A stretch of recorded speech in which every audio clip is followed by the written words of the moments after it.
আজকের অনলাইন ক্লাসে সবাইকে স্বাগত। প্রথমেই বলে রাখি, যারা ইংরেজিতে কাঁচা, যাদের সহজ অনুবাদ করতে অসুবিধা হয়, তাদের জন্য আজকের এই ক্লাসটি খুবই গুরুত্বপূর্ণ, তাই শেষ অবধি দেখবে। টেন্স তিন প্রকারের: পাস্ট টেন্স বা অতীতকাল, প্রেজেন্ট টেন্স বা বর্তমানকাল, ফিউচার টেন্স বা ভবিষ্যৎকাল। প্রেজেন্ট টেন্সকে আবার চার ভাগে ভাগ করা যায়: present indefinite, present continuous, present perfect, present perfect continuous tense. আজ আমরা আলোচনা করব প্রেজেন্ট ইনডিফিনিট টেন্স নিয়ে।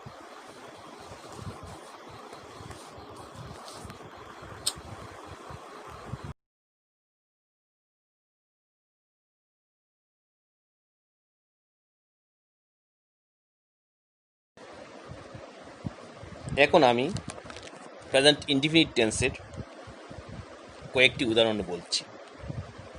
যেমন, আমি বই পড়ি, তাহারা ফুটবল খেলে,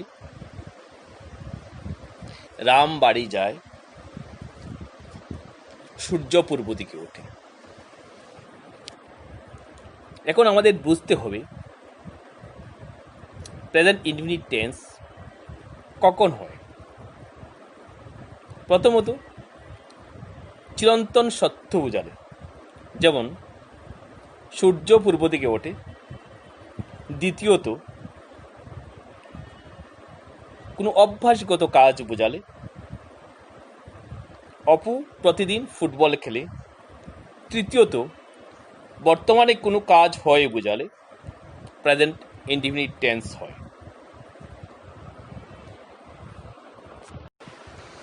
এখন আমরা শিখব এই ধরনের সেন্টেন্স কীভাবে ইংরেজি করতে হয়। তাই আমাদের জানতে হবে প্রেজেন্ট ইনডিফিনিট টেন্সের ক্ষেত্রে এই ধরনের সেন্টেন্সের স্ট্রাকচার। প্রথমত আলোচনা করব অ্যাফার্মেটিভ সেন্টেন্স নিয়ে। অ্যাফার্মেটিভ সেন্টেন্সের ক্ষেত্রে প্রথমে সাবজেক্ট, তারপর মেইন ভার্ব, তারপরে অবজেক্ট। যদি subject third person singular number হয়, তখন মেইন ভার্বের শেষে এস বা ইএস যুক্ত হয়।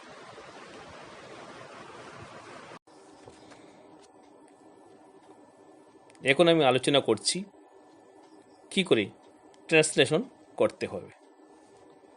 কয়েকটি উদাহরণ নিয়ে আমি আলোচনা করছি। প্রথম উদাহরণটি হচ্ছে, অপু ফুটবল খেলে। স্ট্রাকচার অনুযায়ী এখানে সাবজেক্ট হচ্ছে অপু। অপু প্রথমে বসবে, তারপরে হচ্ছে ভার্ব। এখানে ভার্ব হচ্ছে প্লে। যেহেতু আমাদের subject third person singular number, সেই জন্য ভার্বের শেষে এস যুক্ত হবে। শেষে বসবে অবজেক্ট। এখানে অবজেক্ট হলো ফুটবল। তাহলে ইংরেজিতে কি হলো? Apu plays football.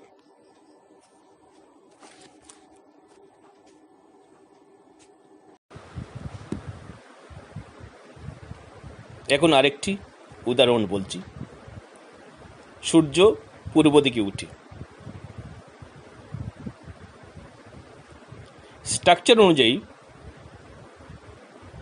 আমাদের প্রথমেই বসবে সাবজেক্ট। আমাদের এখানে সাবজেক্ট হচ্ছে দ্য সান, তাই দ্য সান হবে প্রথমে, তারপর হবে ভার্ব। আমাদের এখানে ভার্ব হচ্ছে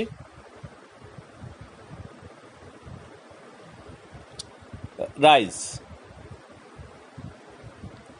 যেহেতু আমাদের subject third person singular number, সেই জন্য ভার্বের শেষে এর যুক্ত হবে। সবশেষে বসবে অবজেক্ট। অবজেক্ট হচ্ছে ইন দ্য ইস্ট। তাহলে পুরো লাইনটি কি দাঁড়ালো? The sun rises in the east.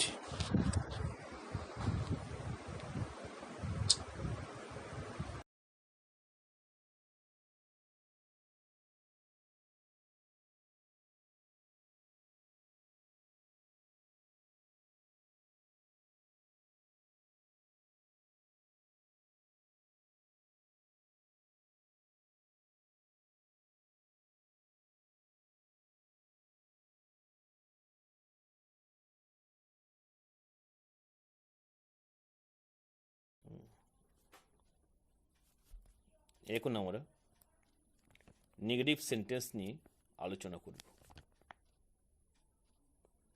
এইসব সেন্টেন্সের স্ট্রাকচারটা হচ্ছে, প্রথমে বসবে সাবজেক্ট, তারপরে ডু অথবা ডাজ।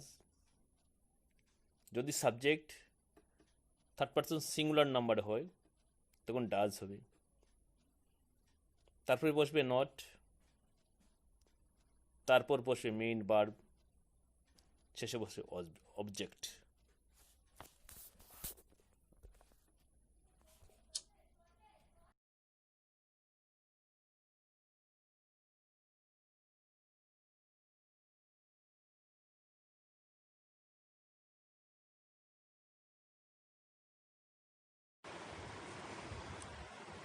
এখন একটি উদাহরণ নিয়ে আলোচনা করছি।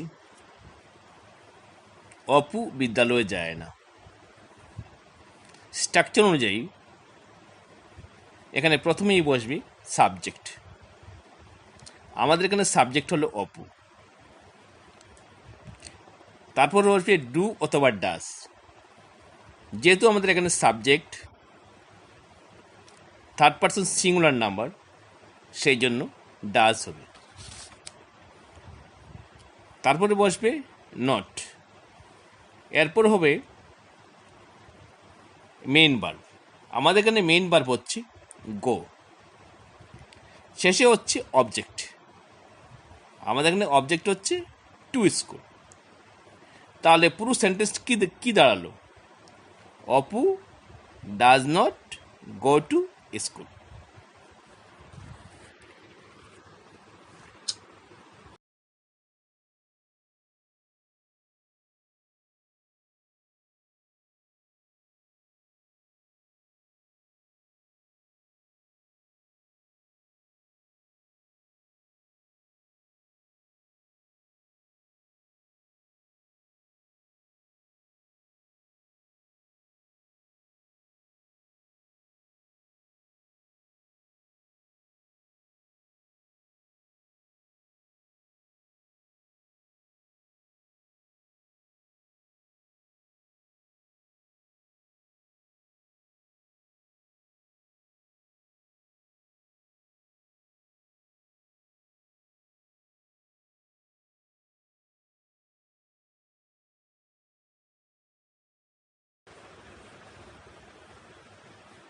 এখন আরেকটি উদাহরণ নিয়ে আলোচনা করছি।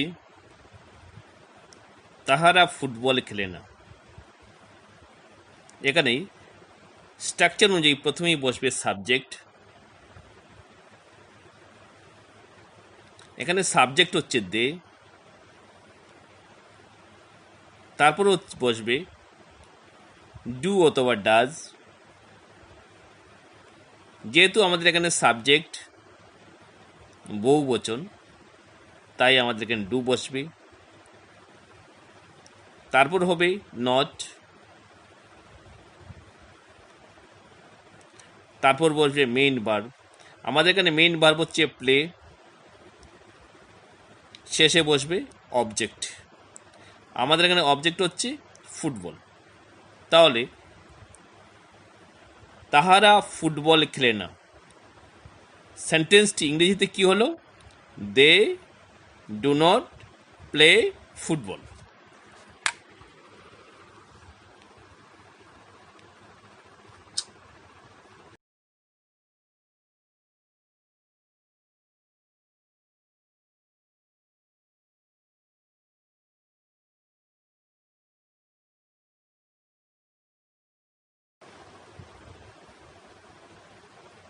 এখন আমি আলোচনা করছি ইন্টারোগেটিভ সেন্টেন্স বা প্রশ্নবোধক বাক্য নিয়ে।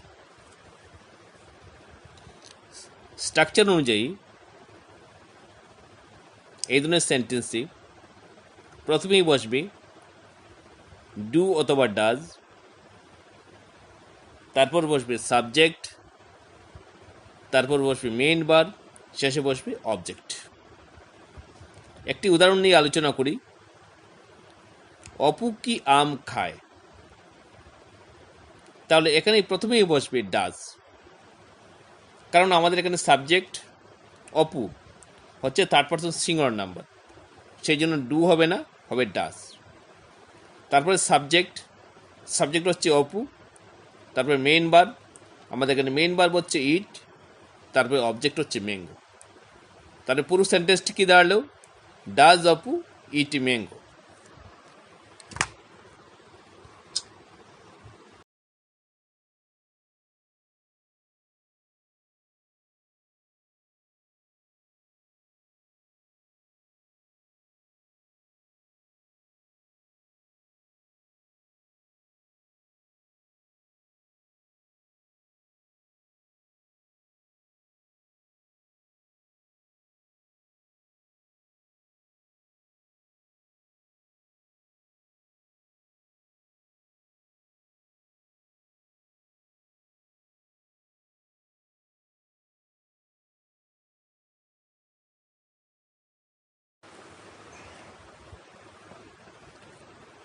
এখন প্রশ্নবোধক বাক্যের আরেকটি উদাহরণ নিয়ে আলোচনা করছি। তাহারা কি ফুটবল খেলে? স্ট্রাকচার অনুযায়ী এখানে প্রথমেই ডু অথবা ডাজ হবে। যেহেতু আমাদের এখানে সাবজেক্ট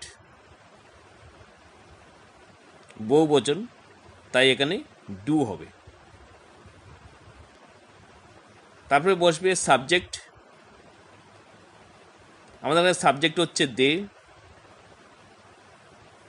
তারপর হবে মেইন ভার্ব, আমাদের এখানে ভার্ব হচ্ছে খেলে, ইংরেজিতে হচ্ছে প্লে। তারপর বসবে অবজেক্ট, এখানে অবজেক্ট হচ্ছে ফুটবল। তাই পুরো সেন্টেন্সটি ইংরেজিতে কী হলো? Do they play football. তবে একটা কথা, এই ধরনের সেন্টেন্সের শেষে প্রশ্নবোধক চিহ্ন হয়।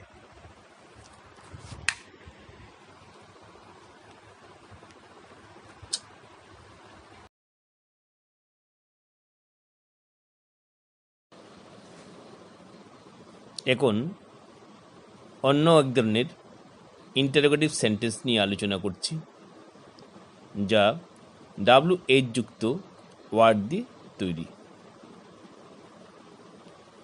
WH যুক্ত ওয়ার্ড হলো who, what, which, why, where, etcetera.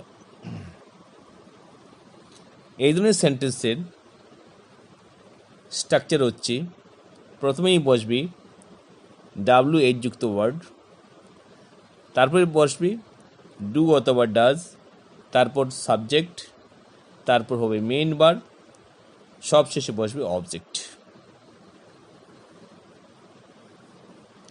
যদি সেন্টেন্সটি নাবাচক হয় তখন সাবজেক্টের পরে নট বসবে।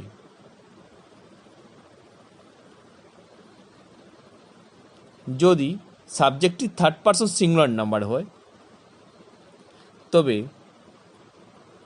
ডু না হয়ে ডাজ হবে। সবশেষে বসবে প্রশ্নবোধক চিহ্ন।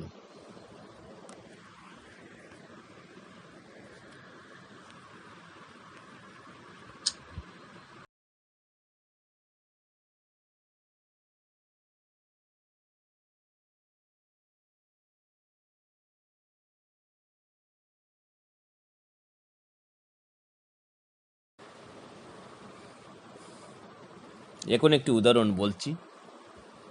সে কখন বিদ্যালয়ে যায়?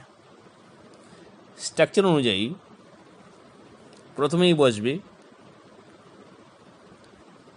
WH যুক্ত শব্দ।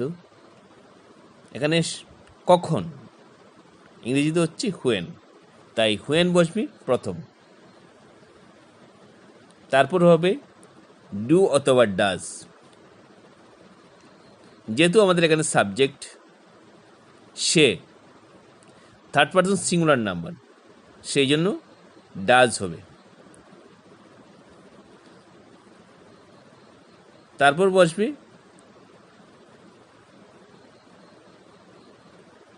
সাবজেক্ট। আমাদের এখানে সাবজেক্ট হচ্ছে হি। তারপর বসবে মেইন ভার্ব। আমাদের এখানে মেইন ভার্ব হচ্ছে গো। সবশেষে বসবে অবজেক্ট টু স্কুল। তাহলে পুরো সেন্টেন্সটি কী দাঁড়ালো? When does he go to school.